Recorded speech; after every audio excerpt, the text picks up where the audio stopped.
इस वीडियो में हम इकोनॉमी का एक पूरा ओवरव्यू यहाँ पर समझेंगे। कुछ टॉपिक को हम लोग जो इम्पोर्टेंट है उसको भी यहाँ पर हम लोग अच्छे से डिस्कशन करेंगे। कुछ स्टैटिक टॉपिक भी हैं जिनको हम लोग यहाँ पर देखने वाले हैं। तो प्लीज़ आप लोग भी अपना नोट्स ज़रूर बनाइएगा। मैं कुछ यहाँ पर टॉपिक लूँगी, फिर उसको अपनी लैंग्वेज में यहाँ पर समझाऊँगी, जिसको कि आप लोग नोट कर लीजिएगा, ताकि एक बार जब आप रिविज़न करें तो उस समय आपको फिर से एक बार याद आ जाए। ठीक, तो ज़रूर से नोट कीजिएगा जो भी हम लोग यहाँ पर डिस्कस करेंगे उसको। तो चलिए स्टार्ट करते हैं। यहाँ पर हम लोग इकोनॉमी यहाँ पर हम भी देखने वाले हैं।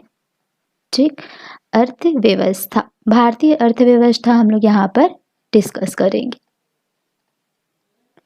तो अगर हम लोग इकोनॉमी की बात करें, अर्थव्यवस्था की बात करें, तो सबसे पहले हम लोग क्या बात करेंगे कि जो भारत की अर्थव्यवस्था है, भारत की इकोनॉमी है, वो किस टाइप की है। तो ये जो है वो मिक्स्ड टाइप की है। ठीक, हमारी भारत की अर्थव्यवस्था जो है वो मिक्स्ड टाइप की है, मिक्स्ड इकोनॉमी है, जिसको कि हिंदी में क्या बोला जाता है, मिश्रित अर्थव्यवस्था। अब मिश्रित अर्थव्यवस्था का क्या मतलब है?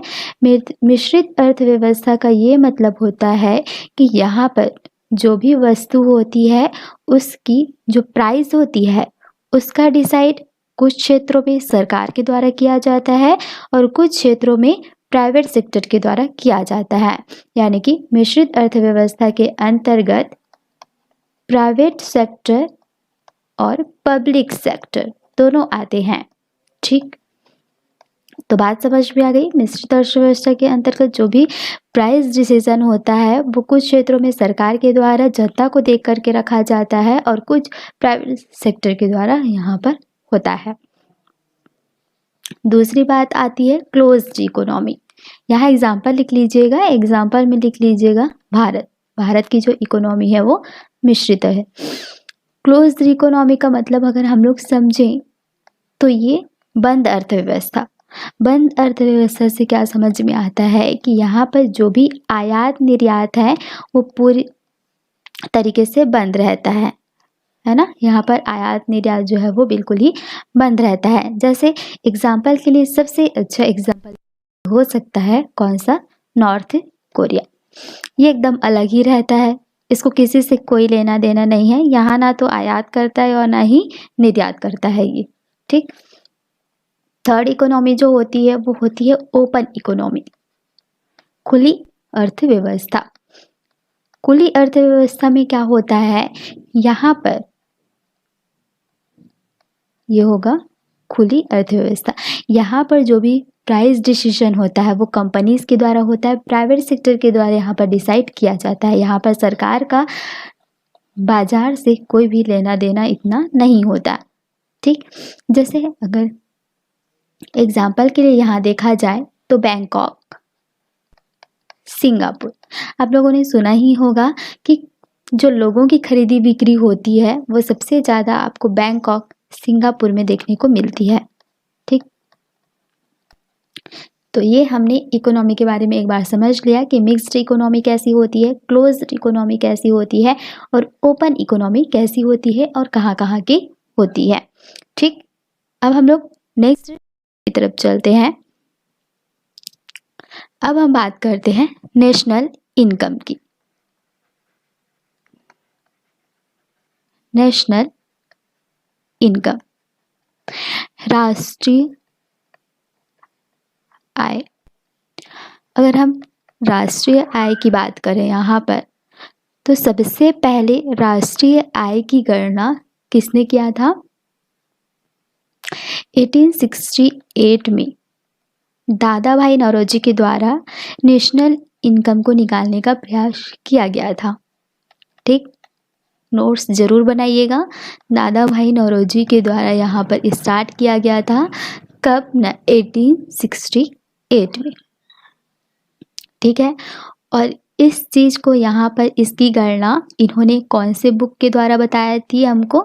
पुवर्टी and un British rule in India. Un British rule in India. ये इनकी बहुत ही फेमस बुक है। कई बार बुक ही पूछ लेता है कि ये बुक किसकी थी, तो किसकी थी, दादा भाई नौरोजी को। 1868 में ये रिलीज हुई थी और इसी बुक में इन्होंने राष्ट्रीय आय की गणना भी की थी। लेकिन ये इनके द्वारा जो राष्ट्रीय आय की गणना की गई थी वो उतना साइंटिफिक नहीं था, मतलब उतना बहुत अच्छा साइंटिफिक नहीं होने के कारण था कि यहाँ पर देखिए। फिर उसके बाद नेक्स्ट जो साइंटिफिक तरीके से जिन्होंने राष्ट्रीय आय की गणना की थी वो किसके द्वारा किया गया था, VKRV राव के द्वारा। और इनके द्वारा कब किया गया था, 1931-32 में। बहुत लंबा समय गया।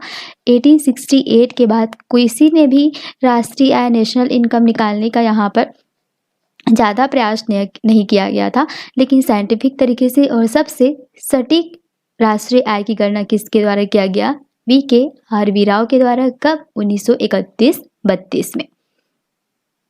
ठीक है, इतनी बातें याद रखेंगे। अब इस जो राष्ट्रीय आय होती है इसके लिए कुछ समितियां बनाई गई आगे चल करके, तो उन समितियों के बारे में हम लोग यहाँ पर देखेंगे। राष्ट्रीय आय समिति, यहाँ पर एक समिति थी राष्ट्रीय आय समिति। इस समिति की स्थापना कब हुई थी, 1949 में। और इसके जो अध्यक्ष बनाए गए वो कौन बनाए गए, PC महालनोबिस। हमारे इकोनॉमी में इनका बहुत ही ज़्यादा योगदान है, इन्होंने बहुत हेल्प किया है। इनका नाम याद रखेंगे। जो राष्ट्रीय आय समिति 1949 में इसके सबसे पहले अध्यक्ष बनाए गए वो कौन बनाए गए, PC महालनोबिस। और इन्होंने अपनी जो पहली रिपोर्ट है वो सबसे पहले कब पेश की थी, 1951 में अपनी रिपोर्ट यहाँ पर पेश की थी।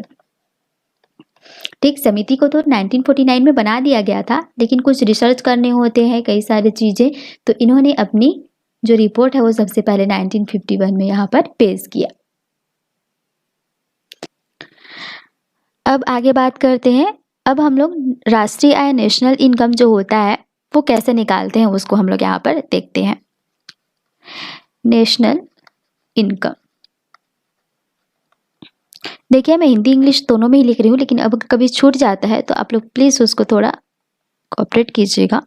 राष्ट्रीय आय, इसकी गणना कैसे की जाती है, तो राष्ट्रीय आय नेशनल इनकम क्या होता है, जो ग्रॉस डोमेस्टिक प्रोडक्ट होता है वो, और प्लस NFIA। अभी इसका हम लोग फुल फॉर्म देखते हैं। अभी ये होता है, दोनों को ऐड करने पर हमें नेशनल इनकम मिलता है।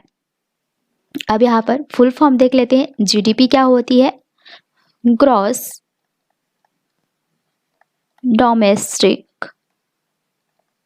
प्रोडक्ट। हिंदी में अगर हम लोग देखें, ग्रॉस का मतलब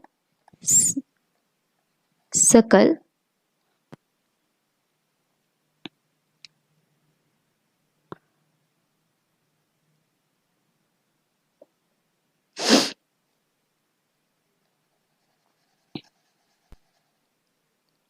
क्या हो जाएगा, एक सेकेंड। हाँ,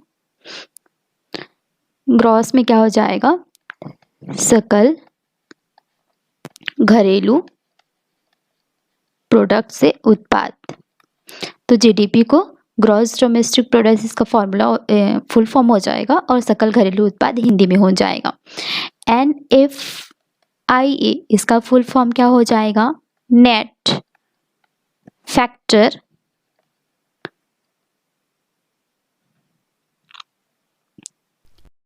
इनकम एब्रॉड। इनकम एब्रॉड, तो ये हो गया इसका फुल फॉर्म हमने देख लिया। अब आगे देखेंगे। अब आगे देखते हैं इसको हम लोग कैसे कैसे यहाँ पर GDP कैसे फाइंड करना है, ये सब हम लोग देखते हैं। तो देखिए सबसे पहले ये समझ लेते हैं कि NFIA होता क्या है। ठीक, इसका फुल फॉर्म क्या था, नेट फैक्टर इनकम एब्रॉड, मतलब बाहर से भारतीय जो लोग रहते हैं वो इंडिया में पैसा भेजते हैं, और उसमें माइनस कर लेंगे भारत से जो बाहर भेजते हैं, यानी कि हमारे भारत के लोग हैं। ठीक, कुछ लोग क्या करते हैं, जैसे ये हमारा भारत है, कुछ लोग क्या करते हैं भारत से बाहर जाते हैं, कोई यूएसए जाता है, कोई ऑस्ट्रेलिया जाता है, यहाँ जॉब करते हैं, तो इनकी फैमिली भारत में रहती है, तो ये लोग क्या करते हैं पैसे भेजते हैं। कुछ ऐसे जो फॉरेनर रहते हैं जो हमारे भारत में रहते हैं, जॉब करते हैं, तो इनके द्वारा क्या हो जाएगा, बाहर में पैसा भेजा जाएगा। तो क्या होता है कि बाहर से जो इंडियंस रहते हैं वो क्या करते हैं, भारत में जो पैसे भेजते हैं वो वाले पैसे को यहाँ पर रखेंगे माइनस, भारत में रहते हैं और ये अपने पैसे भारत से बाहर भेजते हैं, उसको हम लोग यहाँ पर माइनस करेंगे। तो वही क्या हो जाता है, उनका जो डिफरेंस होता है वो क्या हो जाता है NFIA। समझ में आया? ये जो पैसा कौन सा है, ये भारत से बाहर जाने वाला, क्योंकि जो फॉरेनर है यहाँ काम कर रहे हैं वो अपनी फैमिली को भेजेंगे। और ये पैसा कौन सा होता है, ये वो पैसा है जो बाहर रह रहे हैं ऑस्ट्रेलिया यूएसए में, वो अपने पैसे क्या करते हैं भारत भेजते हैं। इन दोनों पैसे को अगर हम लोग माइनस कर लेते हैं, डिफरेंस इसका निकाल लेते हैं, तो वो क्या हो जाता है NFIA। और हमारा जो नेशनल इनकम होता है, राष्ट्रीय आय होता है, वो क्या होता है, जो हमारी GDP रहती है उसका, और NFIA इसका जो प्लस होता है दोनों का, वो क्या होता है राष्ट्रीय आय होता है, नेशनल इनकम होता है। अब बात करेंगे हम लोग GDP की। ठीक है, GDP की बात करेंगे तो GDP क्या होता है, आगे समझते हैं इसको। GDP ग्रॉस डोमेस्टिक प्रोडक्ट, सकल घरेलू उत्पाद। अब देखिए, जैसे ये हमारा है भारत, ठीक, ये हमारा भारत है, तो इस यहाँ जो है भारतीय लोग रहते हैं और कुछ फॉरेन के लोग रहते हैं। ठीक, अब इस भारत के अंदर जो भी व्यक्ति आ रहे हैं, चाहे वो भारतीय हो या फॉरेनर हो, इनके द्वारा जो भी इस भारत के अंदर पैसा कमाया जा रहा है उसको हम लोग किसके अंतर्गत रखते हैं, उसको हम लोग GDP में काउंट करते हैं। बात समझ में आई? भारत है ये, मान लीजिए इसमें हमारे इंडियंस हैं, भारतीय हैं, ये भी यही जॉब करते हैं, पैसा कमाते हैं। मान लीजिए कुछ चाइना के लोग हैं यहाँ जो पैसा कमा रहे हैं, कुछ USA के लोग हैं जो पैसे कमा रहे हैं, कुछ बांग्लादेशी हैं जो पैसे कमा रहे हैं। तो इन सब की जो इनकम होगी वो हम ऐड कर लेंगे, तो वो हमारा क्या कहलाएगा, GDP कहलाएगा, ग्रॉस डोमेस्टिक प्रोडक्ट कहलाएगा। GDP समझ में आ गई? अब देखिए आगे बढ़ते हैं। GDP समझ में आ गई तो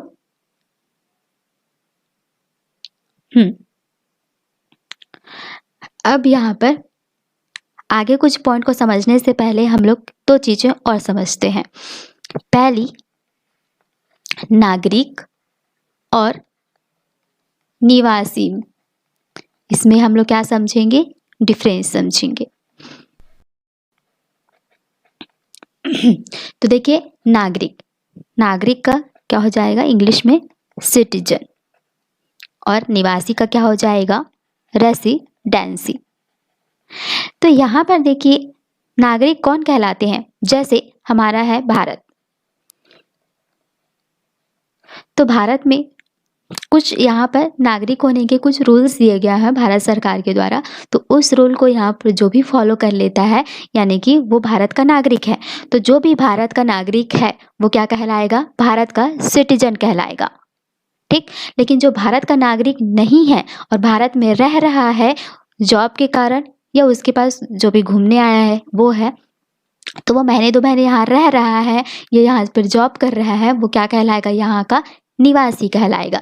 मान लीजिए एक लड़की है यहाँ गरिमा, ये इंडियन है, इसके पास इंडियन की नागरिकता है, इसके पास भारत की नागरिकता है, तो ये क्या कहलाएगी? इंडियन सिटीजनशिप कहलाएगी, इंडियन सिटीजन कहलाएगी।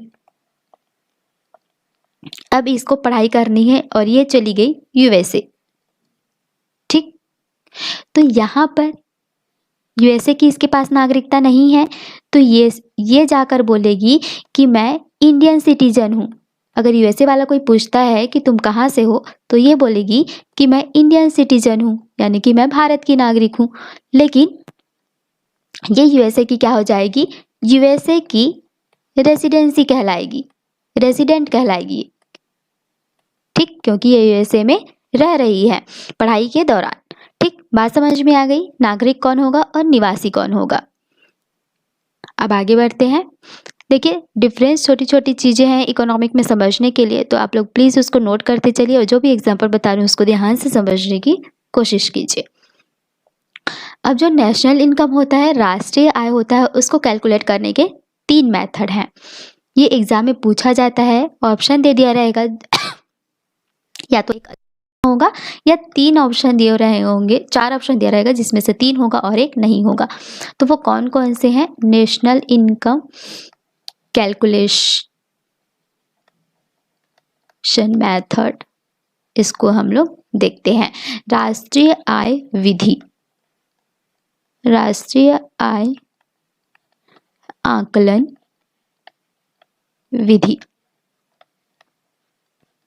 तो इसकी बात करें तो पहली जो मेथड है वो है इनकम मेथड।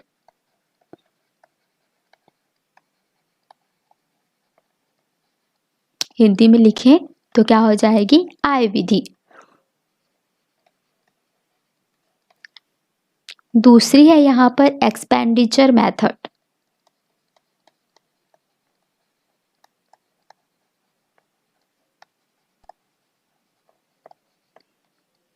हिंदी में क्या हो जाएगा? व्यय विधि। थर्ड है यहाँ पर प्रोडक्शन मेथड। हिंदी में क्या हो जाएगा इसका? प्रोडक्शन मतलब होता है उत्पादन विधि। तो ये 3 विधियां हैं जिसके द्वारा हम किसको कैलकुलेट करते हैं? नेशनल इनकम को कैलकुलेट करते हैं। तो ये तीनों मेथड याद होना चाहिए। देखिए क्या क्या होता है, इनकम होगा तो खर्च भी होता है, प्रोडक्शन भी होता है, तो इसी से कॉमन नेम है जिसको कि आप लोगों को बस ध्यान में रखना है। अब और कुछ टर्म है जिसको कि हम लोग समझ लेते हैं। मार्केट प्राइस, जिसको कि हम लोग शॉर्ट में एमपी बोल देते हैं, मार्केट प्राइस। और दूसरी होती है यहाँ पर एफसी, इसका फुल फॉर्म होता है फैक्टर कॉस्ट। ठीक, मार्केट प्राइस क्या होता है? मार्केट प्राइस यहाँ पर जो भी चीजें होती है उसका पहले प्रोडक्शन होता है, उत्पादन किया जाता है, तो उस उत्पादन को करने में कुछ खर्च होते हैं। ठीक, कोई भी व्यक्ति है जो कुछ उगा रहा है तो उसको उगाने में उसको जो भी खर्च आएंगे उसको प्लस उसको जो भी टैक्स पे करना होगा उसको, वो अगर दोनों को जोड़ दिया जाता है उसके बाद कोई वस्तु की प्राइस डिसाइड की जाती है तो वो क्या कहलाती है? मार्केट प्राइस कहलाती है। मान लीजिए हम लोग एक सोप बना रहे हैं, तो इस सोप को बनाने के लिए हम लोगों को यहाँ पर सोप का पाउडर, यहाँ पर झाग के लिए कोई भी चीज़ यहाँ पर मिलानी होती होगी, उसको जो भी इसको बनाने के लिए जो मैं खर्च कर रही हूँ उसकी रुपीस प्लस मुझे इन सामानों को खरीदने के लिए जितना टैक्स पे करना हो रहा है उस टैक्स को ऐड कर लूँगी तो क्या आ जाएगा? क्या आ जाएगा मेरे पास? एक पूरी लास्ट प्राइस मिलकर मेरे को आएगी, तो वही प्राइस क्या हो जाएगी? एमपी कहलाएगी, यानी कि मार्केट प्राइस कहलाएगी। दूसरी बात है यहाँ पर FC factor cost. Factor cost क्या होती है? यहाँ पर कोई भी वस्तु है उसका मुझे सिर्फ उत्पादन करने में क्या टैक्स लग रहा है उसी का होता है, यानी कि ओनली यहाँ पर प्रोडक्शन कॉस्ट, इसमें टैक्स नहीं रहता। जहाँ पर टैक्स जुड़ जाएगा वो कहलाएगा मार्केट प्राइस, और जहाँ पर सिर्फ प्रोडक्ट कॉस्ट को हम लोग देखेंगे वो कहलाएगा फैक्टर कॉस्ट। तो ये मेजर डिफरेंस है, सिर्फ टैक्स का डिफरेंस है। उत्पादन रुपये से सिर्फ हम लोग अगर देखेंगे तो फैक्टर कॉस्ट हो जाएगी, और जहाँ हम लोग टैक्स को भी इंक्लूड कर देंगे वहाँ पर आएगी मार्केट प्राइस। तो ये दोनों टर्म्स हमको समझ में आ गए। अब हम लोग आगे बढ़ते हैं और सबसे पहले यहाँ पर हम देखते हैं, तो यहाँ हमने तो जीडीपी के बारे में समझ लिया था कि हमारी जीडीपी क्या होती है। एक भारतीय सीमा के अंतर्गत जितने भी लोग पैसे कमा रहे हैं वो सभी क्या हो जाएंगे, जीडीपी में आते हैं। जीडीपी का हम लोग समझ लिया। अब देखें जीडीपी मार्केट प्राइस, यहाँ पे हम लोग डिप्रिसिएशन को माइनस कर लेते हैं, मूल्य ह्रास को अगर हम लोग माइनस कर लेते हैं तो ये आती है नेट एनडीपी एमपी, और इसका फुल फॉर्म क्या होता है, नेट डोमेस्टिक प्रोडक्ट। तो कभी भी जहाँ पर जी होता है, अभी आगे और भी हम लोग देखेंगे, तो यहाँ पर जो ग्रॉस डोमेस्टिक प्रोडक्ट है इसमें हम लोग मूल्य ह्रास को अगर माइनस कर देंगे तो नेट डोमेस्टिक प्रोडक्ट निकल कर आ जाएगा, जो नेट वैल्यू है उसकी वो निकल कर आ जाएगी। पहली फॉर्मूला एग्जाम में आती है फॉर्मूला, इसलिए आपको ध्यान में रखना है। ग्रॉस डोमेस्टिक प्रोडक्ट के अंतर्गत क्या आ जाएगा, मूल्य ह्रास को अगर माइनस करेंगे तो नेट डोमेस्टिक प्रोडक्ट। यहीं पे ऑप्शन में अगर आपके पास रहेगा GDP MP equal to net domestic products market price plus depreciation या मूल्यह्रास, तो भी ये सही हो जाएगा। ठीक,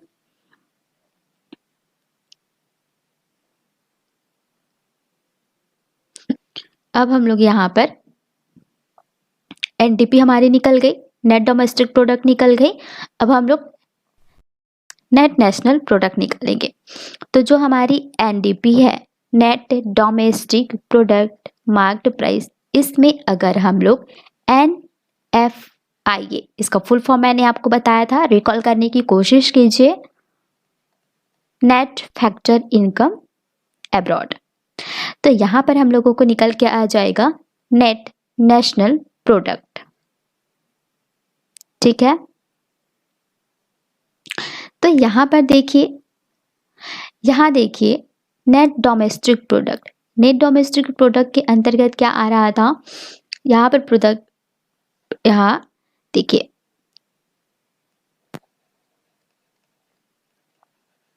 भारतीय सीमा के अंतर्गत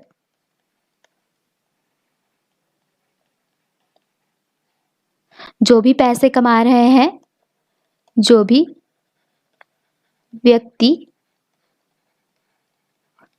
पैसा कमा रहा हो, ठीक, और NFIA, इसके अंतर्गत मैंने क्या बताया था कि जो भारतीय हैं, भारतीय जो बाहर हैं उनके पैसे माइनस का किया था, भारत के अंदर जो फॉरेनर हैं, और इसमें कौन कौन थे, यहाँ इंडियन थे और फॉरेन में रहने वाले थे फॉरेनर। अब देखिए यहाँ पर इंडियन, लेकिन ये बाहर हैं, है ना, इंडिया से बाहर हैं, माइनस ये क्या है, फॉरेनर। इसको हम लोग अगर काट दें, सिर्फ इंडियंस आए, इंडियन जो हमारे किस में है, भारत में है, और इंडियन जो भारत से बाहर हैं, तो ये क्या कहलाते हैं, इनके जो पैसे को हम लोग अगर देखेंगे तो net national product factor cost ये हो जाता है। तो यहाँ पर शॉर्ट में इसलिए लिख दिया जाता है, जो नेट डोमेस्टिक प्रोडक्ट है उसको प्लस NFIA को अगर हम लोग प्लस कर देते हैं तो नेट नेशनल प्रोडक्ट निकल कर आ जाता है। ठीक है, ये FC नहीं आएगा, ये MP में आएगा, मार्केट प्राइस में आएगा। ठीक, इसको करेक्ट कर लीजिए। अब आगे हम लोग देखते हैं, यहाँ तक सबको समझ में आ गई ना। नेट नेशनल प्रोडक्ट क्या होता है, जो भारतीय हैं भारत के अंतर्गत पैसे कमा रहे हैं, और जो भारतीय हैं जो बाहर रह रहे हैं भारत से, वो जो पैसे कमा रहे हैं उन्हीं का होता है। ठीक, लेकिन फॉर्मूला ये भी हो सकता है यहाँ पर, क्योंकि इसका मतलब मैंने आपको निकाल कर लास्ट में बता दिया है समझने के लिए। ठीक, इसको अगर पूरा सॉल्व करेंगे तो ये आएगा, ये समझने के लिए है। बाकी मेन जो फॉर्मूला है वो कौन सी है, ये है, एग्जाम में ये देखने को मिलेगी, और ये समझने के लिए है। सिर्फ इंडियंस के ही पैसे होते हैं नेट नेशनल प्रोडक्ट में, GDP में इंडियन और फॉरेनर दोनों के पैसे होते हैं। बात समझ में आई, आगे बढ़ते हैं। अब यहाँ पर नेट नेशनल प्रोडक्ट हमने मार्क प्राइस देख लिया। इस मार्क प्राइस में हम लोग नेट इनडायरेक्ट टैक्स जो होता है, नेट इनडायरेक्ट टैक्स, इसको अगर हम लोग माइनस कर दें तो क्या निकल कर आ जाता है, net national product factor cost में निकल कर आ जाता है। अब इस नेट इनडायरेक्ट टैक्स क्या होता है, इसका मतलब हम लोग समझते हैं। नेट इनडायरेक्ट टैक्स ये शॉर्ट में है, फुल फॉर्म आप लोग नोट्स में लिख लीजिएगा। तो जो इनडायरेक्ट टैक्स होता है, टैक्स के टाइप होते हैं, उसमें से जो इनडायरेक्ट टैक्स होता है, इसमें जो सब्सिडी होती है, इस सब्सिडी को अगर हम लोग माइनस कर लेते हैं तो क्या आ जाता है, नेट इनडायरेक्ट टैक्स। सब्सिडी के बारे में आप लोग सभी को मालूम होगा, जैसे गैस सिलेंडर होती है सभी के घरों तो यहाँ पर गैस सिलेंडर की कुछ प्राइस होती है। मान लीजिए इसकी प्राइस है 1000 रुपीज़, तो जो आप गैस सिलेंडर खरीदते हैं तब उस समय आपको सरकार को 1000 रुपये पे करना होता है। फिर कुछ टाइम के बाद सरकार आपके अकाउंट में मान लीजिए 100 रुपीज़ ट्रांसफ़र कर देती है, तो वो क्या कहलाती है, सब्सिडी कहलाती है। तो आप लोगों को टोटल गैस कितने का पड़ गया, 900 रुपीज़ का पड़ गया अगर नेट में देखा जाए तो क्या हो जाएगा, इनडायरेक्ट टैक्स में अगर आप लोग सब्सिडी को माइनस कर लेते हैं तो वो क्या आता है, नेट इनडायरेक्ट टैक्स आता है। ये भी फॉर्मूला पूछा गया है, तो इसको भी आप लोग नोट करके रखिएगा। इतनी बातें समझ में आ गई जितना मैंने अभी तक बताया है। ठीक, आगे बढ़े। ठीक है, तो आगे हमने जो 3 मेथड देखा था उसके बारे में अब हम लोग डिटेल से समझने की कोशिश करेंगे। ठीक है, अब हम लोग यहाँ पर मनी एंड बैंक के बारे में समझेंगे। अगर हम लोग इकोनॉमी की बात करें तो इसके अंतर्गत मनी एंड बैंक भी आते हैं। ठीक, मुद्रा एवं बैंक।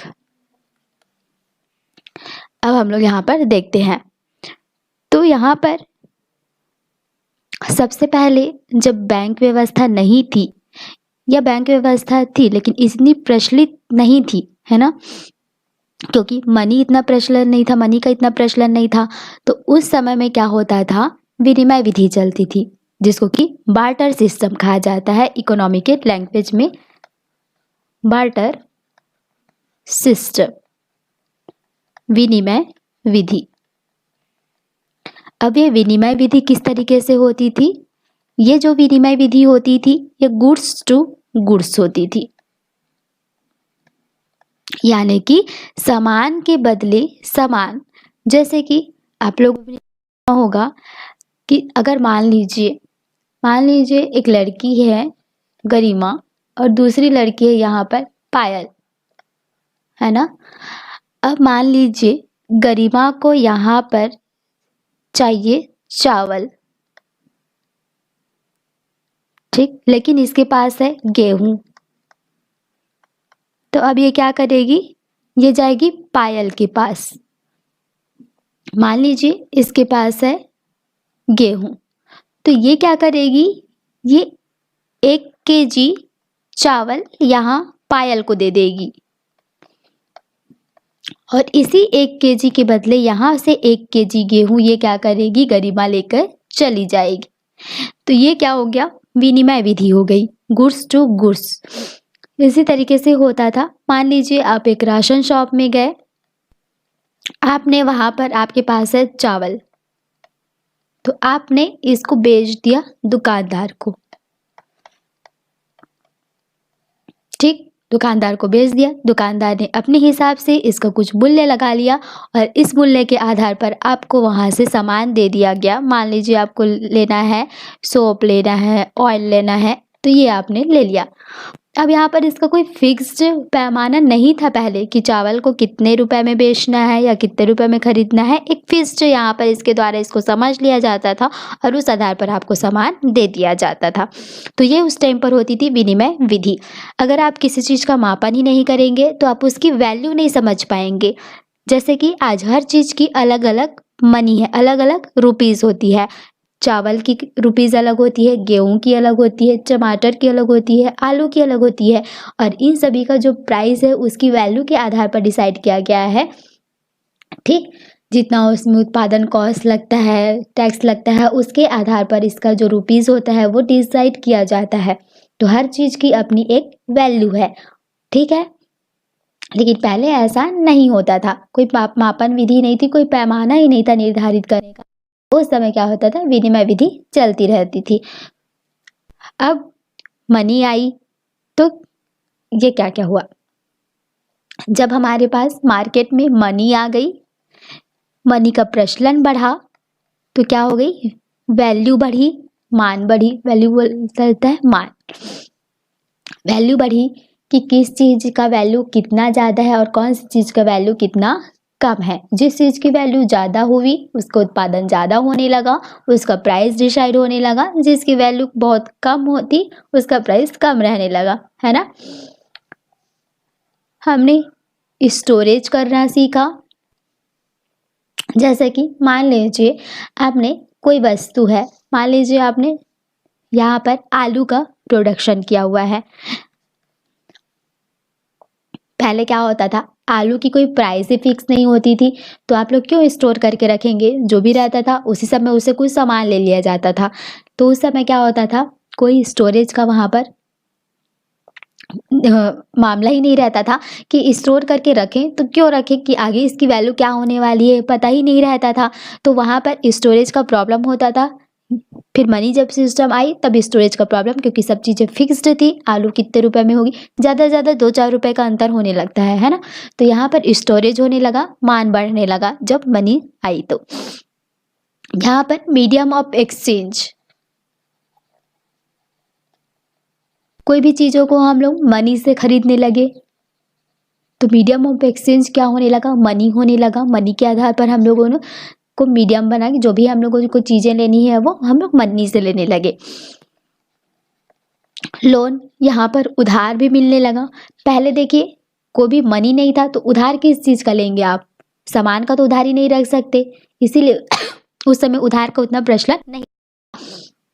जब मनी आई तो उधार सिस्टम हम यहाँ पर चलने लगा, क्योंकि मनी क्या होती है, एक फिक्स्ड प्राइस है, ये इसकी वैल्यू कभी ज़्यादा नहीं हो सकती। कोई चीज़ 75 रुपए की आपके पास पैसे है या 100 रुपए का नोट है तो 100 रुपए ही रहेगी, कल ये 50 रुपए नहीं बन जाएगी, है ना। तो ये जो है फिक्स्ड पैमाना यहाँ पर आ चुका था, जिसको हम लोगों ने मनी के रूप में यहाँ पर नामित किया था। तो ये मनी का बात समझ में आ गई। अब देखिए आगे हम लोग डीमोनेटाइजेशन की बात करेंगे। डीमोनेटाइजेशन हाल ही में 2016 में हुआ है, तो सभी को पता है कि डीमोनेटाइजेशन क्या होता है। हिंदी में बात करें डीमोनेटाइजेशन क्या होता है, डीमोनेटाइजेशन ये हिंदी में होता है विमुद्रीकरण। विमुद्रीकरण कहा जाता है। तो सबसे पहले जो डीमोनेटाइजेशन हुआ था हमारे भारत में वो कौन से सन में हुआ था। ये सब चीज़ें स्टैटिक है तो ज़रूर नोट कीजिएगा, बार बार रिवीजन कीजिएगा ताकि याद रहे, है ना। तो ये सबसे पहले 1978 में हुआ था डीमोनेटाइजेशन। फिर उसके बाद कब हुआ, ये तारीख तो सभी को याद होंगे, 8 नवंबर 2016 में। ठीक है, तो डिमोनेटाइजेशन कब कब हुआ था वो हमने एक बार देख लिया। अब हम लोग यहाँ पर एक बात समझेंगे अवमूल्यन का। डिवैल्यूएशन इंग्लिश में कहा जाता है डिवैल्यूएशन, हिंदी में कहा जाता है अवमूल्यन। ठीक है, तो डिवैल्यूएशन सबसे पहले कब हुआ था, सबसे पहले हुआ था, फर्स्ट टाइम हुआ था 1949 में। फोर्थ टाइम कब हुई थी, 1991 में। और इस टाइम पे जो हमारे फाइनेंस मिनिस्टर थे वो कौन थे, मनमोहन सिंह।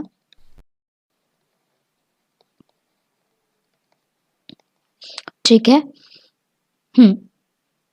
अब इसका अर्थ समझते हैं, इसका अर्थ क्या होता है। तो देखिए, जो अवमूल्यन होता है वो प्रायः आंतरिक दाम गिनाते हैं। ठीक, कोई भी की वस्तु है, किसी भी चीज की वस्तु है, उसकी जो एक रेट है, तो अवमूल्यन से क्या होता है, प्रायः आंतरिक दाम गिरते हैं। अवमूल्यन आर्थिक शब्दावली का एक हिस्सा है। ठीक है, इकोनॉमी का एक हिस्सा है, इकोनॉमी बोलचाल का एक हिस्सा है अवमूल्यन। जब किसी देश द्वारा मुद्रा की विनिमय दर अन्य देशों की मुद्रा की विनिमय दर से कम कर दिया जाए ताकि जो निवेश है उसको बढ़ावा मिल सके।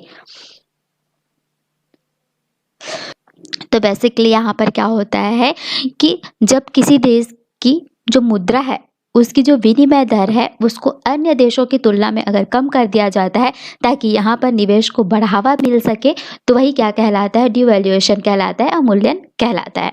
तो अवमूल्यन का अर्थ समझ में आ गया। अब हम लोग देखते हैं यहाँ पर अवमूल्यन के बाद के बारे में, हमने मनी देख लिया, अब हम लोग बैंक सिस्टम के बारे में यहाँ पर एक बार समझेंगे। बैंकिंग सिस्टम के बारे में समझने के लिए देखिए, सबसे पहले हम लोग इसकी थोड़ी हिस्ट्री समझते हैं, है ना।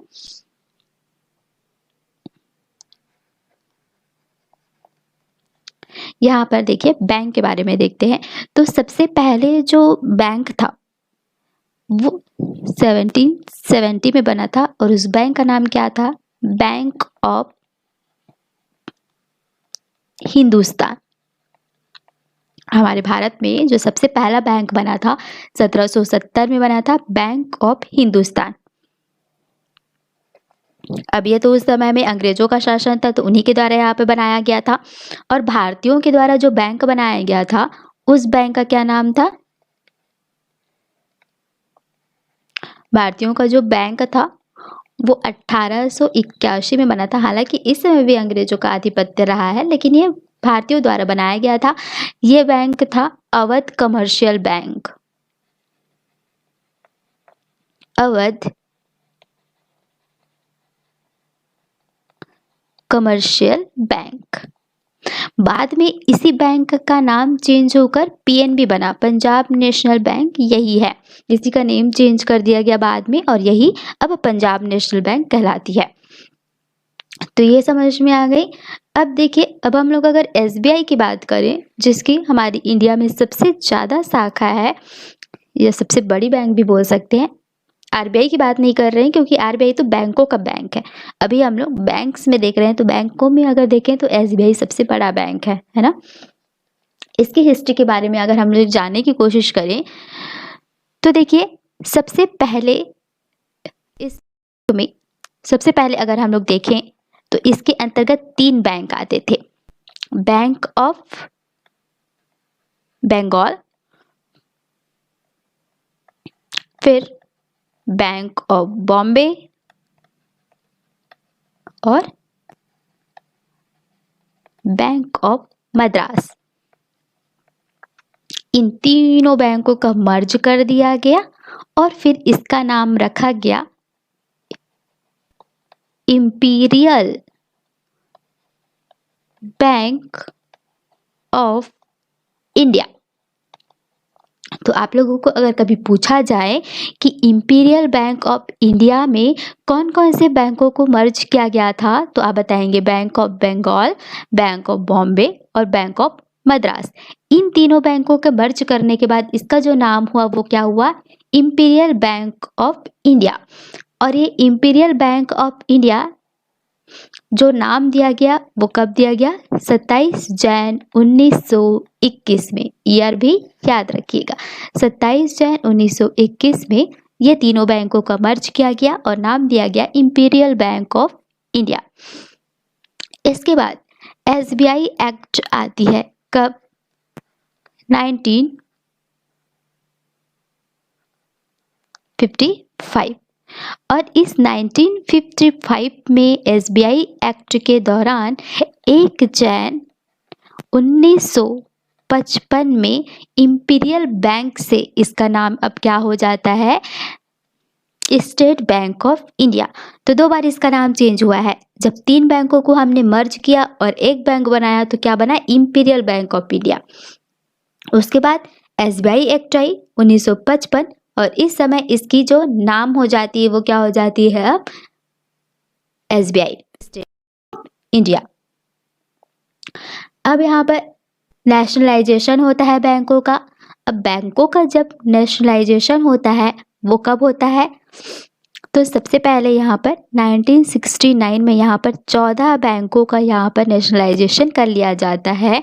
और ये कब हुआ है, जुलाई 1969 में। कितने बैंकों का, 14 बैंकों का यहाँ पर राष्ट्रीयकरण हुआ।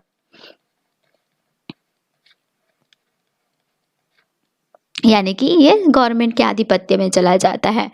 उसके बाद कब हुआ था, उसके बाद हुआ था 1 अगस्त 1980 को। इस टाइम पे 6 बैंकों का राष्ट्रीयकरण हुआ था।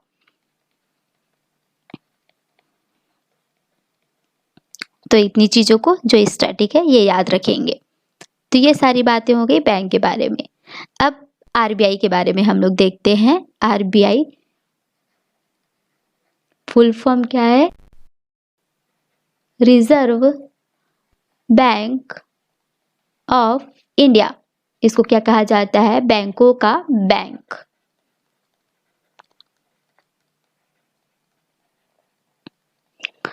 ठीक, जितने भी बैंक होती हैं उनको यहाँ पर कंट्रोल करता है आरबीआई। इसी के द्वारा ही रूल्स बनाए जाते हैं।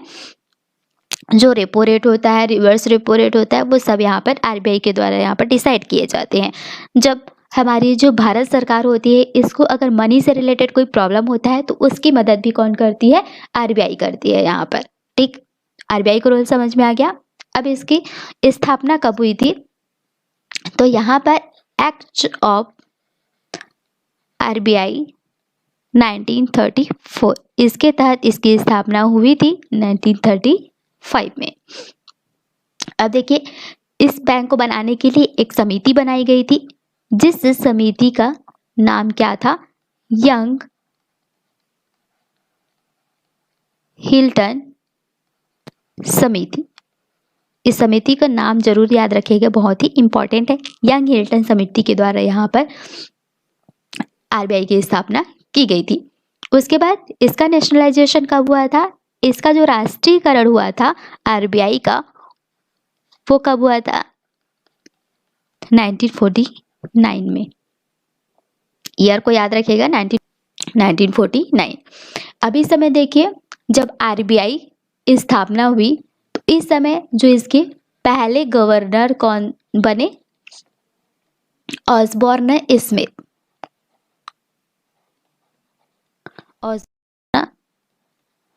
स्मिथ ये क्या थे, आरबीआई के सबसे पहले गवर्नर थे। ठीक, अब इसका राष्ट्रीयकरण कर लिया गया 1949 में। और एक क्वेश्चन और आता है फिर इसके बाद, जो आरबीआई के पहले भारतीय गवर्नर, क्योंकि जो ऑसबॉर्न स्मिथ थे ये भारतीय नहीं थे, तो आरबीआई के सबसे पहले जो भारतीय गवर्नर बने यहाँ पर, वो कौन बने, वो यहाँ पर बने थे सी.डी. देशमुख। सी.डी. देशमुख। ठीक, ये आरबीआई के पहले भारतीय गवर्नर थे। आरबीआई की बात करें, इसकी हेडक्वार्टर कहाँ है? हेडक्वार्टर है मुंबई। ठीक, आरबीआई की हेडक्वार्टर कहाँ मिल जाएगी आपको? मुंबई में मिल जाएगी। स्थापना कब हुई? 1935 में। कौन सी एक्ट के तहत? एक्ट ऑफ आरबीआई कब आई थी? 1934 में। जो समिति बनाई गई वो कौन सी समिति थी? यंग हिल्टन समिति थी। और इसका राष्ट्रीयकरण कब हुआ? 1949 में इसका राष्ट्रीयकरण हुआ। और जो आरबीआई के सबसे पहले गवर्नर बनाए गए वो कौन बनाए गए? Osborne Smith. और सबसे पहले आरबीआई के भारतीय गवर्नर की बात करें तो वो हो जाएंगे सीडी देशमुख। हेडक्वार्टर कहाँ मिल जाएगा? मुंबई। इतनी सारी बातें क्लियर हो गई। अब आगे हम लोग आगे बढ़ते हैं। अब अगर कुछ और पॉइंट की बात करें यहाँ पर, तो 1 रुपीस का जो सिक्का होता है, 1 रुपीस का, इसको किसके द्वारा बनाया जाता है? ये आरबीआई के द्वारा ना बनाकर भारत सरकार द्वारा यहाँ पर बनाया जाता है। ठीक है। और यहाँ पर जो कॉइन होते हैं और 1 रुपए में जो चिन्ह होता है डॉलर का, सॉरी यार, जो रुपीस का डिजाइन होता है उसको डिजाइन कौन किया था? जो रुपीस का डिजाइन होता है इसको डिजाइन किया गया था उदय कुमार के द्वारा। ठीक है, इसको भी याद रखेंगे। और जो कॉइन्स होती है वो कहाँ पर बनते हैं? 4 जगह पर बनते हैं। पहले तो है मुंबई, फिर कोलकाता, फिर है हैदराबाद, है नोएडा। इन 4 जगहों पर सिक्के जो है वो बनते हैं। ठीक है, ये सारी बातें हो गई। अब देखिए यहाँ पर अगर हम आरबीआई के बारे में और कुछ समझते हैं, जैसे रेपो रेट होता है, रिवर्स रेपो रेट, उसके बारे में एक बार समझ लेते हैं। मान लीजिए ये है आरबीआई और ये कोई भी बैंक है, मान लेते हैं एचडीएफसी बैंक है। एचडीएफसी की जगह कोई और भी बैंक हो सकता है, अदर बैंक। ठीक है, तो यहाँ पर ये है कस्टमर, ये कस्टमर है। तो अब तो ये है कस्टमर यहाँ पर। ठीक है, तो ये कस्टमर जाता है एचडीएफसी के पास क्या करने? लोन लेने। मान लीजिए इसको लोन चाहिए 1000 रुपए का। तो ये क्या करेगा? ये सेविंग करने लग जाता है मान लीजिए। तो ये देखिए, ये 100 रुपए है, इसका कुछ परसेंट यहाँ पर आरबीआई के पास इसको जमा करना होता है। जो एचडीएफसी बैंक है इसको मान लीजिए 100 रुपीज यहाँ पर आरबीआई के पास जमा करना है। तो ये 1000 का जो 100 है वो कितना परसेंट हो गया? 1000 का यहाँ पर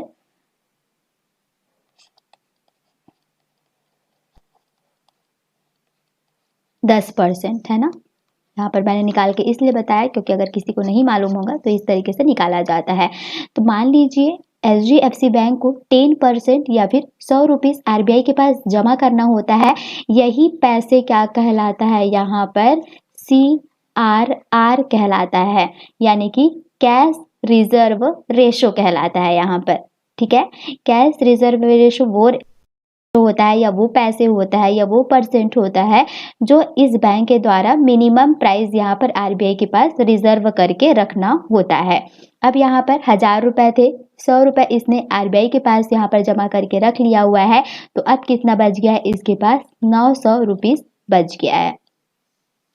अब इसमें से मान लीजिए 200 रुपए SLR इसको रखना होता है, स्टेचुरी लिक्विडिटी रेशो 200 रुपए इसको रखना पड़ता है अपने पास। तो ये क्या कहलाता है? Statutory liquidity ratio. अब इसके पास कितना बच गया? 700 रुपीज। तो यही पैसे जो है इसके पास बच जाता है कि वो कस्टमर को लोन दे दे। ठीक, तो यहाँ पर बैंक के पास 1000 रुपये था, इस बैंक के पास 1000 रुपये था, जिसमें से कुछ मिनिमम प्राइस इसको कहाँ पर रखना होता है, सेविंग के तौर पर आरबीआई के पास रखना होता है, ये रूल होता है। और वो जितना पैसे रखता है वो उसका परसेंट निकाल लिया जाता है, उतना परसेंट क्या कहलाता है, यहाँ पर कैश रिजर्व रेशियो कहलाता है। फिर यहाँ पर जो कुछ पैसे इसको अपने पास भी रखना होता है, वो पैसे क्या कहलाता है, SLR कहलाता है।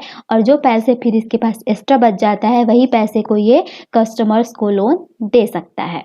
ठीक है, अब मान लीजिए यहाँ पर HDFC जो बैंक है, इसके पास पैसे खत्म हो गए हैं, है ना। तो ये क्या करेगा, HDFC बैंक खुद लोन लेगा। किससे लेगा, आरबीआई से लोन लेगा। तो ये आरबीआई से जो लोन लेगा, ये कुछ परसेंट पर लेगा, और वो परसेंट क्या कहलाता है, रेपो रेट। रेपो रेट कहलाता है। ठीक है, फिर एक होता है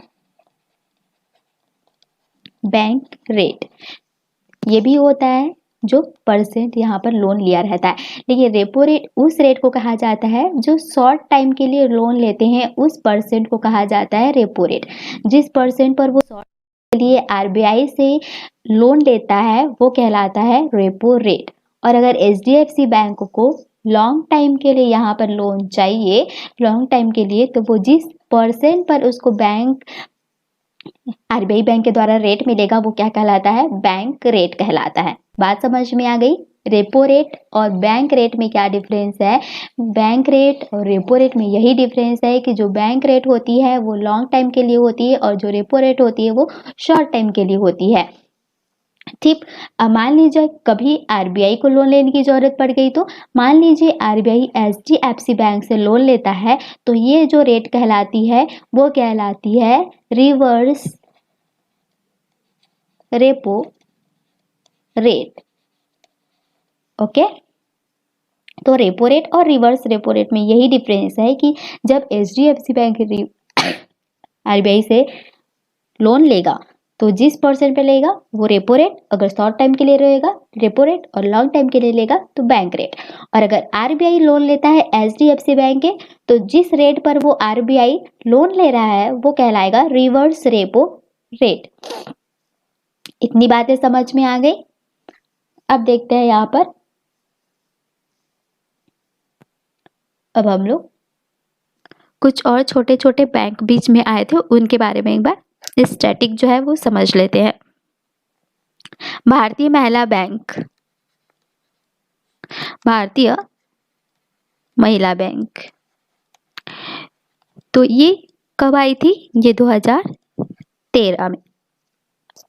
और इस समय जो इसकी स्टार्ट हुई थी 2013 में, जब ये स्टार्ट हुई थी तो इस समय में इसकी जो चेयरमैन थी वो कौन थी, कोशा अनंत सुब्रमण्यम। लिख लीजिएगा, कोशा अनंत सुब्रमण्यम। ये हो गए भारतीय महिला बैंक के बारे में। स्थापना कब हुई, 2013 में, और चेयरमैन की बात करें तो उस टाइम कौन थे, कोशा अनंत सुब्रमण्यम। उसके बाद एक आई थी इंद्रधनुष योजना।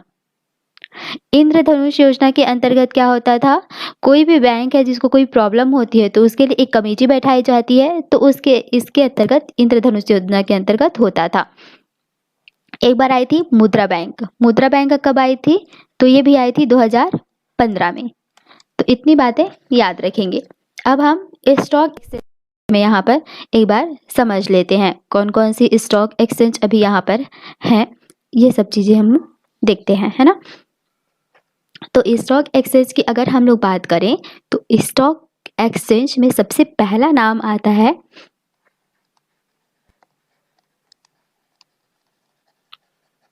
ये है स्टॉक एक्सचेंज, और यहाँ पर 3 है अभी, है ना।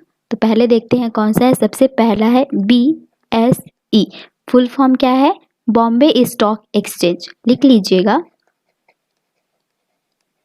Bombay stock exchange. तो यहाँ पर बॉम्बे स्टॉक एक्सचेंज जो सबसे पुराना है, हमारे भारत का सबसे पुराना स्टॉक एक्सचेंज है, इसकी स्थापना कब हुई थी, 1875 में इसकी स्थापना हुई थी। और इसके हेडक्वार्टर की बात करें तो इसका हेडक्वार्टर जो है वो कहाँ पर है, मुंबई में है। कहाँ है, मुंबई में है। और इसके जो प्रवर्तक थे वो कौन थे, दलाल स्ट्रीट नाम दिया गया था इसको। और इसमें क्या कौन थे, 5 व्यापारियों के द्वारा इसको स्टार्ट किया गया था, जिनको कि दलाल स्ट्रीट कहा गया। और इसी स्टॉक एक्सचेंज का नाम था बॉम्बे स्टॉक एक्सचेंज, जिसकी स्थापना हुई थी 1875 में और जिसका मुख्यालय है कहाँ पर, मुंबई का। और ये जो BSE है, बॉम्बे स्टॉक एक्सचेंज है, ये हमारे एशिया व भारत का सबसे बड़ा व प्रथम स्टॉक एक्सचेंज है। ठीक, इस पॉइंट को भी आप लोग जरूर लिख लीजिएगा। ये भारत और एशिया का सबसे बड़ा व सबसे पहला स्टॉक एक्सचेंज है। और यहाँ पर जो सूचकांक इसके द्वारा जारी होता है वो कौन कौन सा होता है, यहाँ किसको कंट्रोल करता है, सेंसेक्स को कंट्रोल करते हैं इस यहाँ के द्वारा, बैंकैक्स को कंट्रोल किया जाता है और डॉलेक्स को। ठीक, इतनी बातें जो हो गई बॉम्बे स्टॉक एक्सचेंज के बारे में हो गई। अब सेकंड है यहाँ पर NSE, ये है नेशनल स्टॉक एक्सचेंज। इसका फुल फॉर्म है नेशनल स्टॉक एक्सचेंज। इसकी स्थापना कब हुई थी, इसकी स्थापना हुई थी 1991 में। इसका भी हेडक्वार्टर कहाँ मिलेगा, इसका भी हेडक्वार्टर आपको मुंबई में देखने को मिलेगा। ठीक है, और ये इसके प्रवर्तक कौन कौन है, ये हैं ICICI, LIC और IDBI, ये सब इसके प्रवर्तक हैं। और ये जो सूचकांक जारी करता है वो कौन कौन सा है, निफ्टी, या कंट्रोल करते हैं जो भी आप बोल सकते हैं 50। ठीक है, अब यहाँ पर थर्ड एंड लास्ट है OTCEI। फॉर्म क्या है, over the counter exchange of India, ये थर्ड एंड लास्ट है। और ये क्या है, अमेरिका के नास्डैक स्टॉक एक्सचेंज के तर्ज पर इसको बनाया गया है। किसके तर्ज पर, अगर आपको पूछा जाए कि over the counter exchange of India किसके तर्ज पर बनाया गया है, अमेरिका के नास्डैक स्टॉक एक्सचेंज पर।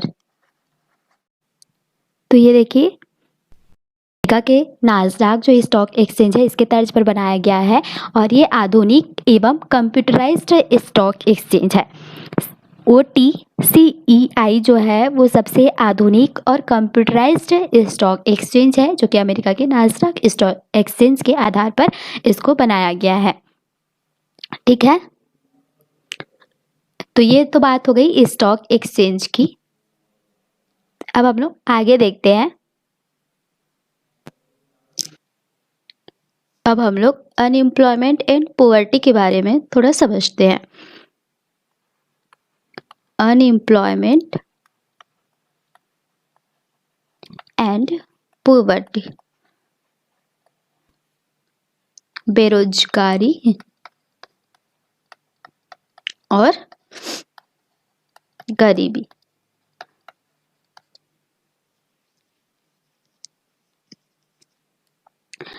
तो देखिए, अगर बेरोजगारी और गरीबी के बारे में हम लोग अगर देखें तो यहाँ पर गरीबी भी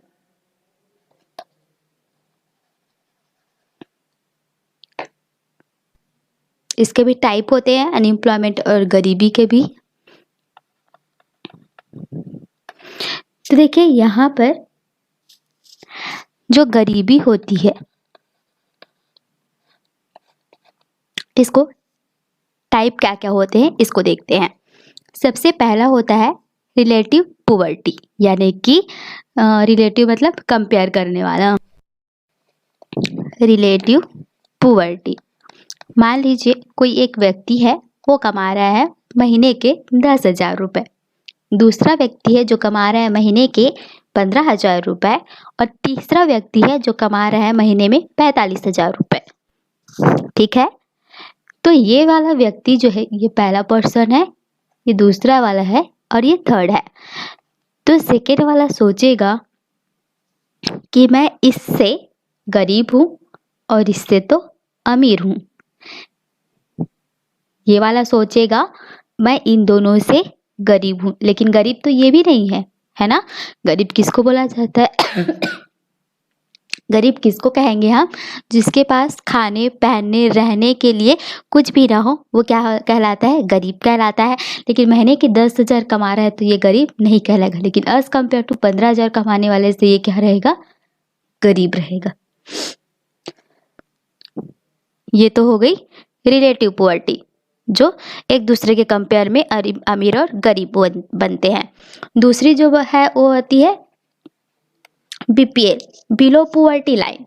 मान लीजिए यहाँ पर सरकार के द्वारा एक जो राशि है वो निर्धारित कर दी गई। मान लीजिए कोई व्यक्ति है, मान लीजिए निर्धारित कर दिया गया कि अगर कोई व्यक्ति 28 रुपए प्रति महीने से प्रतिदिन से कम खर्चा कर रहा है तो वो व्यक्ति क्या हो जाएगा? पुअर्टी बिलो के लाइन में आएगा। यानी कि कोई व्यक्ति मान लो 27 रुपये प्रतिदिन, 26 रुपये प्रतिदिन खर्च कर रहा है, पुअर्टी लाइन है जो 28 रुपये इसको रखा गया है, इससे कम आएगा तो बिलो पुअर्टी लाइन के रेंज में उन व्यक्ति को रखा जाएगा। तो ये एक टाइप हो गया।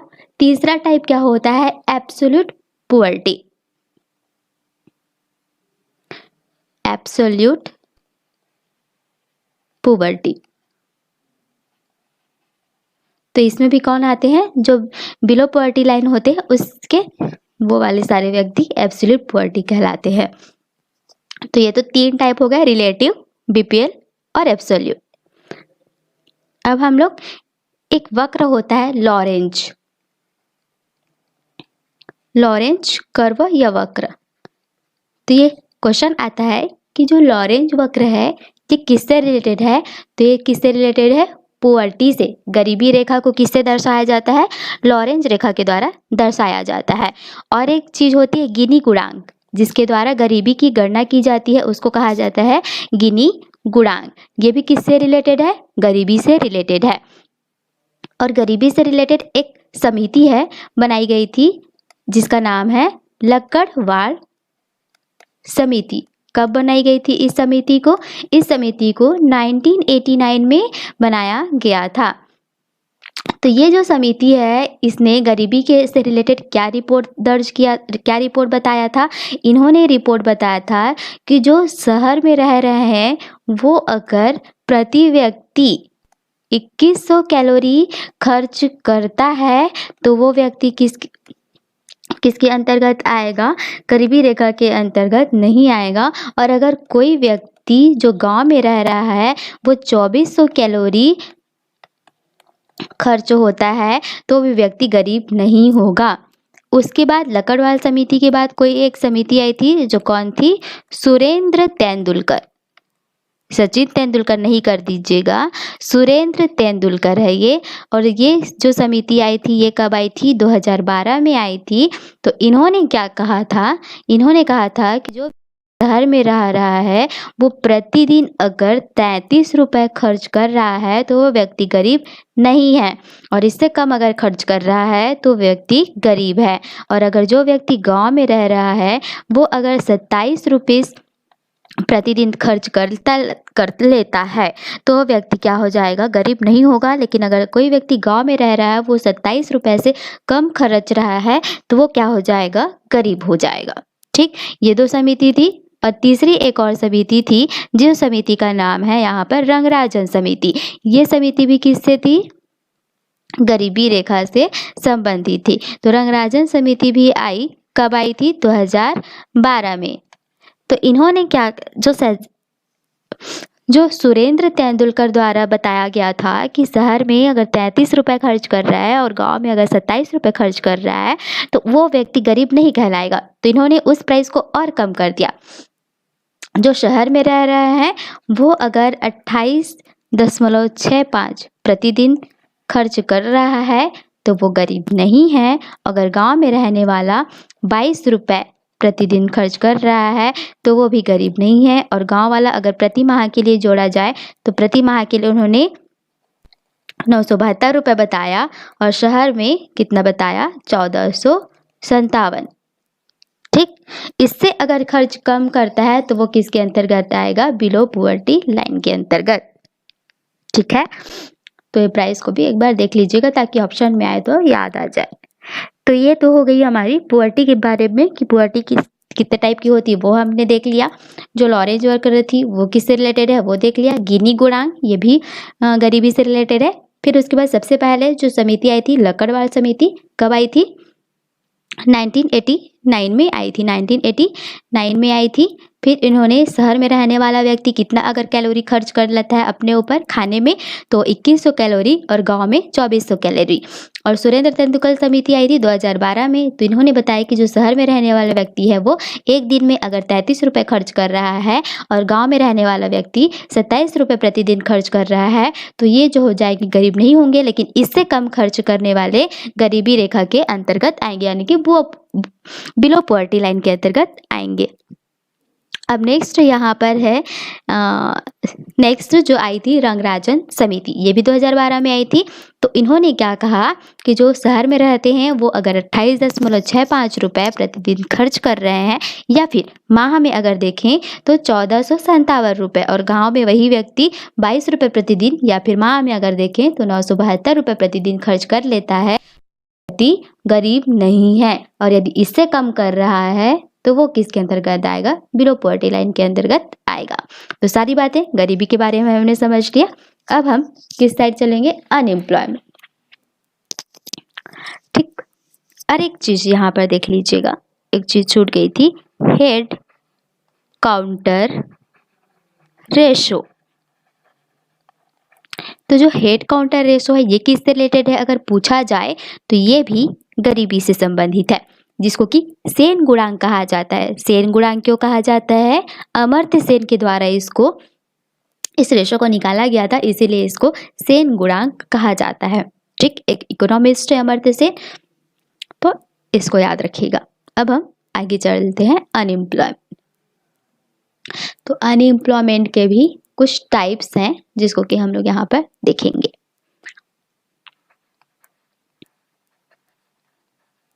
अनएम्प्लॉयमेंट, बेरोजगारी।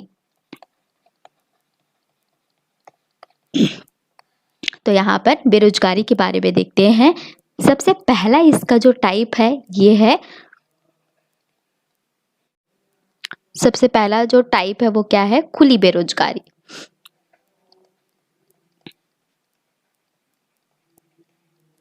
दूसरा टाइप है यहाँ पर एजुकेटेड, शिक्षित बेरोजगार। शिक्षित बेरोजगार मतलब जो पढ़े लिखे डिग्री धारक हैं लेकिन फिर भी अभी उनको जॉब नहीं मिली है, तो वो किसके अंतर्गत आएंगे, शिक्षित बेरोजगार के अंतर्गत आएंगे। और नेक्स्ट इसका जो टाइप है वो है प्रच्छन्न बेरोजगारी।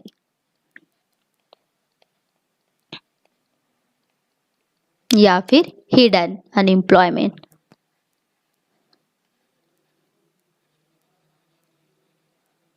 तो इसके अंतर्गत कौन आएंगे, मान लीजिए एक एग्जांपल से इसको मैं समझाती हूँ। मान लेते हैं ये एक खेत है, ये एक खेत है, इस खेत के अंतर्गत 20 केजी टमाटर होता है। ठीक है, अब इस 20 केजी टमाटर के लिए आप चाहे 4 लोग लगा लें या 10 लोग लगा लें, होगा तो पैदावार 20 केजी ही, क्योंकि इसका 20 केजी ही होना है यहाँ पर। तो यहाँ पर 4 लोग की ज़रूरत है और आप वहाँ पर 10 लोग लगा रहे हैं, तो इसमें जो 6 लोग हैं ये दिख नहीं रहे हैं लेकिन ये बेरोजगार के अंतर्गत आ रहे हैं, यानी कि हिडन अनएम्प्लॉयमेंट है। तो यही क्या कहलाते हैं, प्रच्छन्न बेरोजगार कहलाते हैं। बात समझ में आई, जहाँ पर 10 लोगों की ज़रूरत नहीं थी लेकिन फिर भी वहाँ 10 लोग काम कर रहे थे, वहाँ काम कितने लोगों की ज़रूरत थी, 4 लोगों की ही ज़रूरत थी, तो वो 6 लोग किसके अंतर्गत आएंगे, हिडन अनएम्प्लॉयमेंट के अंतर्गत आएंगे। फिर नेक्स्ट आता है मौसमी बेरोजगार।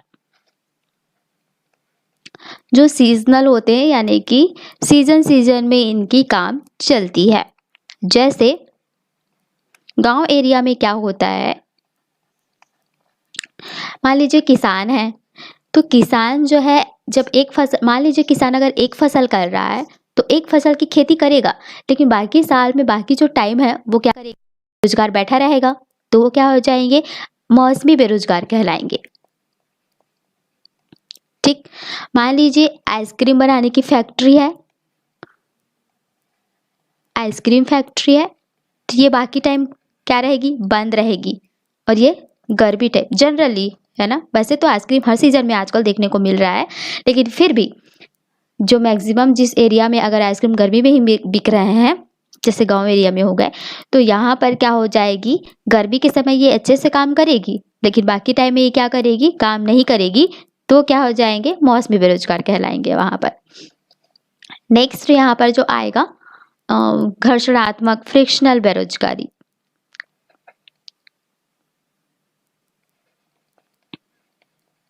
घर्षणात्मक बेरोजगारी,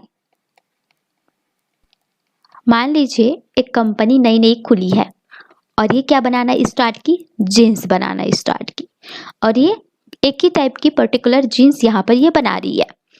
मान लीजिए कुछ समय बाद ये जिस फैशन की जीन्स बना रही है वो फैशन आउटडेटेड हो जाती है, ठीक है, तो ये फैक्ट्री क्या करेगी, बंद हो जाएगी, और यहाँ पर जो भी व्यक्ति काम करते हैं वो क्या हो जाएंगे, बेरोजगार हो जाएंगे, तो ये क्या कहलाएगी, घर्षणात्मक बेरोजगारी कहलाएगी। नेक्स्ट जो नेक्स्ट जो टाइप है यहाँ पर वो है संरचनात्मक बेरोजगारी।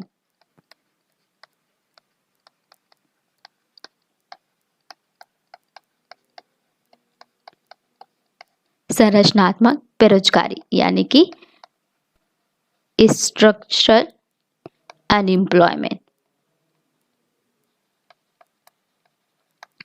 तो यहाँ पर स्ट्रक्चरल अनएम्प्लॉयमेंट कैसे होगा, जैसे कि मान लीजिए पहले क्या होता था, जब टेक्नोलॉजी इतनी विकसित नहीं हुई थी, या फिर अभी जिसकी टेक्नोलॉजी मान लीजिए नहीं आई है, मान लीजिए यहाँ पर एग्जाम्पल देखते हैं, बनाना।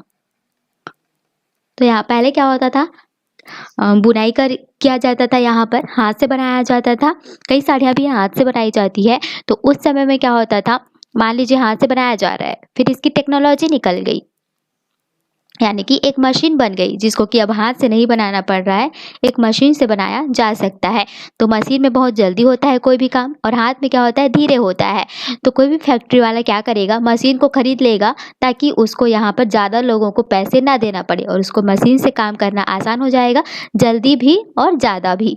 तो ये क्या करेंगे, जो कपड़े बनाते थे वो वाले जो व्यक्ति रहेंगे वो क्या हो जाएंगे, बेरोजगार हो जाएंगे। तो इस टाइप की जो बेरोजगारी होती है वो संरचनात्मक बेरोजगारी के अंतर्गत आता है। तो ये तो हो गया हमारा गरीबी और अनएम्प्लॉयमेंट के बारे में। अब नेक्स्ट और सबसे अच्छा और इम्पोर्टेंट और इंटरेस्टिंग कौन सा टॉपिक बच गया हमारे पास, बजट का। बजट के बारे में अब हम लोग पढ़ेंगे यहाँ पर, ठीक है, बजट। तो इसको हम लोग देखते हैं। तो सबसे पहले बजट क्या होता है इसको हम लोग जानते हैं। जो बजट है ये एक फ्रेंच वर्ड है, और फ्रेंच वर्ड की बुक आया है, जिसका मतलब क्या होता है, फ्रेंच में लेदर बैग होता है, ठीक। तो बजट सब कहाँ से आया, फ्रेंच वर्ड की जो बुकेट है वहां से आया है, और बकेट का मतलब क्या होता है, लेदर बैग होता है, ठीक है। तो क्यों बजट को एक लेदर बैग में प्रेजेंट करते हैं, ठीक, तो इसका मतलब समझ में आए। लेकिन यहाँ पर देखिए, तो यहाँ पर देखिए एक बार फ्रांस में एक व्यक्ति ने यहाँ पर जब बजट पेश कर रहा था तो वह एक बैग में लेकर आया था, ठीक, लाल कलर के। तो सब लोग उसको देख करके बकेट बकेट करने लगे, तो वहाँ से आ गया बजट। तो इसीलिए बजट को लेदर बैग में यहाँ पर प्रेजेंट किया जाता है। लेकिन अगर बात करें 2020 में, तो निर्मला सीतारमण ने इसको लाल कपड़े में पेश किया था, यानी कि लेदर बैग को छोड़ करके लाल कपड़े में यहाँ पर पेश किया था उनके द्वारा। बजट जो है हमारे संविधान के 112 में बजट के स्थान पर क्या लिखा गया है, वार्षिक वित्तीय विवरण लिखा गया है। बजट शब्द हमारे संविधान में नहीं है, लेकिन 112 में बजट के स्थान पर वार्षिक वित्तीय विवरण है। ठीक है। अब अगर क्वेश्चन यहाँ पर आपसे पूछा जाता है कि स्वतंत्रता के पहले बजट किसने पेश किया था, तो स्वतंत्रता से पहले आपसे बजट के बारे में पूछे तो स्वतंत्रता से पहले किसने प्रस्तुत किया था? जेम्स विल्सन ने। और कब किया था? 1860 में। बात समझ में आई? और स्वतंत्रता के बाद बजट सबसे पहले किसने पेश किया था? तो 26 नवंबर 1947 को आर.के. षणमुगम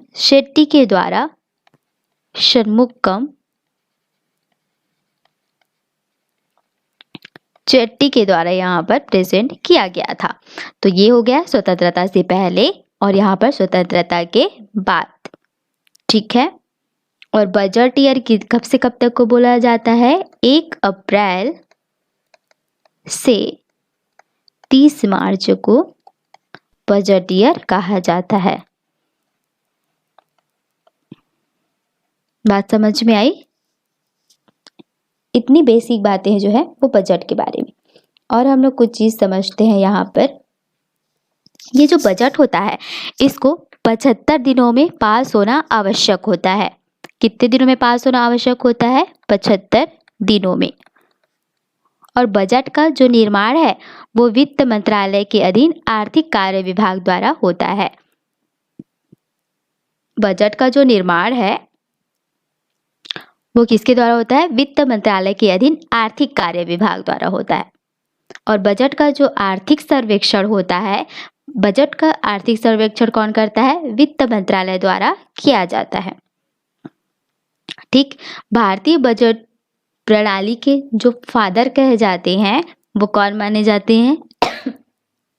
जेम्स विल्सन, क्योंकि इन्हीं के द्वारा सबसे पहले 1860 में बजट प्रस्तुत किया गया था। ठीक है। और स्वतंत्र भारत का पहला बजट किसने प्रस्तुत किया था? आर.के. षणमुगम शेट्टी ने। और गणतंत्र भारत का पहला बजट आपसे पूछे, गणतंत्र, इन सबको आप एक साथ लिख लीजिएगा ताकि रिवाइज करने में आपको आसान हो। गणतंत्र भारत का पहला बजट वो कौन प्रस्तुत किया था? जॉन मथाई ने। और कब प्रस्तुत किया था? जॉन मथाई ने प्रस्तुत किया था 28 फरवरी 1950। ओके। अब कुछ फॉर्मूला की हम लोग बात कर लेते हैं यहाँ पर। बजटीय घाटा। बजटीय घाटा कैसे निकाला जाता है? तो बजटीय घाटा यहाँ निकाला जाता है कुल जो प्राप्तियां होती है उनमें से अगर कुल व्यय को घटा दिया जाए तो वही क्या है? घाटा है। यानी कि जितना प्राप्त किया है उसमें से जितना खर्च किया है उसको घटा दिया जाता है तो घाटा निकल कर आ जाता है। और अगर ये तो हो गया बजटीय घाटा हो गया। अब राजकोषीय घाटा की बात करें तो राजकोषीय जो घाटा होता है वो क्या होता है? राजकोषीय घाटा होता है बजटीय घाटा प्लस होता है यहाँ उधार और अन्य देयताएं। जो उधार दिए जाते हैं वो और अन्य जो देय होते हैं। ठीक। तो ये सब किस में आते हैं? राजकोषीय घाटा। अब एक होता है राजस्व घाटा। इस राजस्व घाटा के अंतर्गत क्या होता है? जो राजस्व व्यय होता है उस राजस्व व्यय में अगर राजस्व प्राप्तियां को घटा दिया जाए, राजस्व व्यय में राजस्व प्राप्तियां को घटा दिया जाए तो क्या होता है? राजस्व घाटा। अब देखिए जो बजटीय घाटा है, राजस्व घाटा का सेम टाइप का फॉर्मूला है। यहाँ पर कुल प्राप्ति में से कुल व्यय को घटा रहे थे तो हमें बजटीय घाटा मिल रहा था। यहाँ पर कुल व्यय में से, यहाँ पर राजस्व व्यय में से राजस्व प्राप्ति को घटा रहे हैं तो यहाँ पर क्या मिल रहा है, राजस्व घाटा मिल रहा है। और राजकोषीय घाटा क्या हो रहा है, जो बजटीय घाटा है उसमें प्लस उधार और अन्य जो देय है उसको जोड़ देने से निकलता है। ठीक, भारत में राष्ट्रीय आय का बहुत बड़ा हिस्सा जो है वो किसके अंतर्गत से आता है, तो भारत में अगर हम देखें तो जो राष्ट्रीय घाटा होता है वो बहुत बड़ा हिस्सा निजी क्षेत्र से आता है। ठीक है, और भारत के लिए चालू खाता घाटा अत्यधिक महत्वपूर्ण संकट होता है। तो इन दो टॉपिक को आप लोग को याद रखना है। नेक्स्ट अगर देखा जाए तो अब हम देखते हैं यहाँ पर, एक सेकेंड, अब हम लोग देखते हैं यहाँ पर जो आम बजट होता है और रेल बजट होता है, ये सबसे 1921 से पहले एक साथ प्रेजेंट किया जाता था, लेकिन 1921 में आम बजट और रेल बजट को क्या कर दिया गया, अलग अलग कर दिया गया। इन दोनों को अलग अलग पेश किया जाने लगा।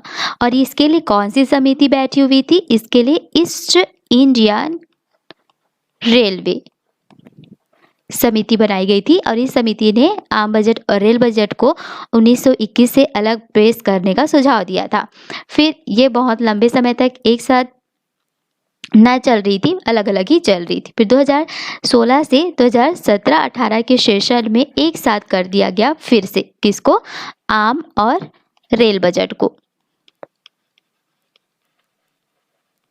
ये आम मत समझ लेना, आम बजट है ये, ठीक है, ओके। अब अगर हम देखें यहाँ पर तो नेक्स्ट अब हमारे पास टॉपिक बच जाती है, वो है एग्रीकल्चर की, है ना। एग्रीकल्चर के बारे में हम लोग थोड़ा सा देखते हैं। एग्रीकल्चर तो 2011 में की बात करें तो 2011 में अगर हम लोग देखें तो उस समय में 58% जो है कृषि ही होता था। एग्रीकल्चरल की टॉपिक है, जो हमारे देश में 58% लोग किस पर निर्भर थे, सिर्फ और सिर्फ कृषि पर निर्भर थे। और जो जीडीपी है उसमें कितना प्रतिशत, 17% योगदान किस क्षेत्र का होता है, कृषि के क्षेत्र का होता है। ठीक, तो ये बात आ गई। 2011 में देखा जाए तो 50% लोग किस पर निर्भर थे, कृषि पर। और जीडीपी में कृषि का कितना प्रतिशत आता है, 17% योगदान आता है कृषि के क्षेत्र का।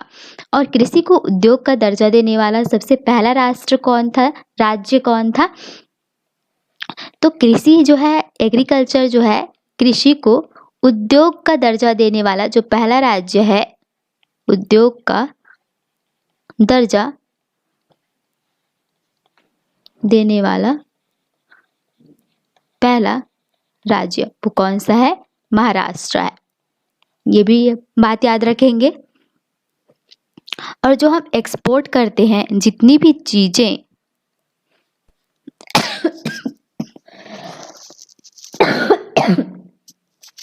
तो जितनी भी चीजें हमारे देश से एक्सपोर्ट किया जाता है, यानी कि निर्यात किया जाता है, चाहे वो एग्रीकल्चर से रिलेटेड हो या ना हो, तो उसमें 12% हम लोग 12% ओनली एग्रीकल्चर से भेजते हैं।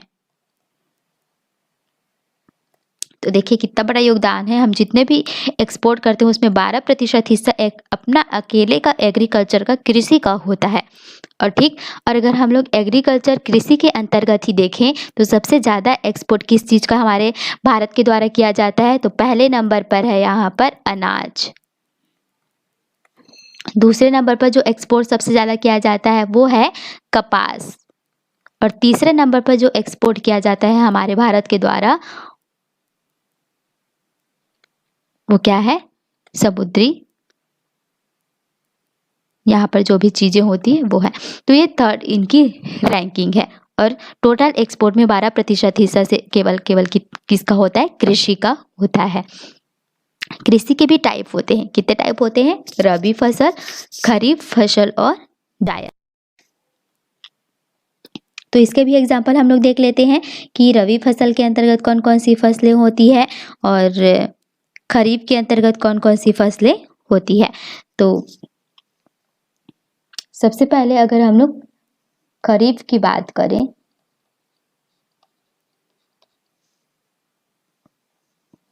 जून जुलाई में ये बोई जाती है, अक्टूबर नवंबर में काटी जाती है। और इसके अंतर्गत क्या आ जाते हैं? धान, ज्वार, बाजरा, मक्का, अरहर, मूंग, मूंगफली, उड़द, तिल और सोयाबीन। तो ये एग्जाम्पल देख लीजिएगा क्योंकि एग्जाम में पूछ लिया जाता है। फिर रबी की फसल आती है।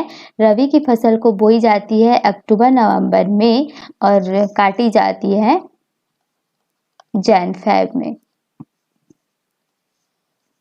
तो ये देखिए इसके अंतर्गत क्या आ जाएंगे? गेहूं, जौ, चना, मटर, सरसों और सूरजमुखी। तो ये हो गया। अब थर्ड जो है वो जायद की फसल होती है। जायद की फसलें में जितनी गर्मी में आप फ्रूट्स खाते हैं वो सभी आ जाएगा। तरबूज, खरबूज, ककड़ी।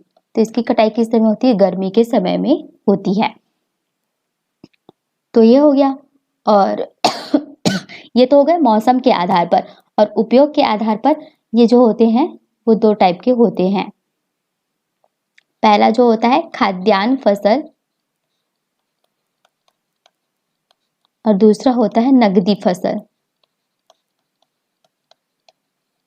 नगदी फसल में क्या आता है? गन्ना, चुकंदर जिसको कि बीट्स कहा जाता है, चाय, कहवा जिसे कॉफी बनता है, तंबाकू, अफीम, जूट। ये सभी नगदी फसल के अंतर्गत आते हैं। और खाद्यान्न के अंतर्गत चावल, गेहूं, मोटे अनाज और दाल। तो ये एक बार नोट्स में लिख लीजिएगा ताकि याद हो जाए और ऑप्शन से बन जाए। ठीक है, नेक्स्ट चलते हैं। अब हरित क्रांति की बात करें तो सबसे फर्स्ट यहाँ पर सबसे पहला जो ग्रीन रिवॉल्यूशन हुआ था वो हुआ था 1964-67 के समय में। किसके द्वारा किया गया था? एम.एस. स्वामीनाथन, भारत में। ठीक है, भारत में एम.एस. स्वामीनाथन। और सेकेंड बार जो ग्रीन रिवॉल्यूशन हुई थी वो किस समय हुई थी? इसको लिख लीजिएगा हरित क्रांति। ग्रीन रिवॉल्यूशन में इंग्लिश में लिख रही हूँ और हिंदी में क्या हो जाएगा? हरित क्रांति। ये कब हुई थी? सेकेंड वाली 2006 में, मनमोहन सिंह के समय। ठीक, तो ये दोनों बातें भी याद रखेंगे।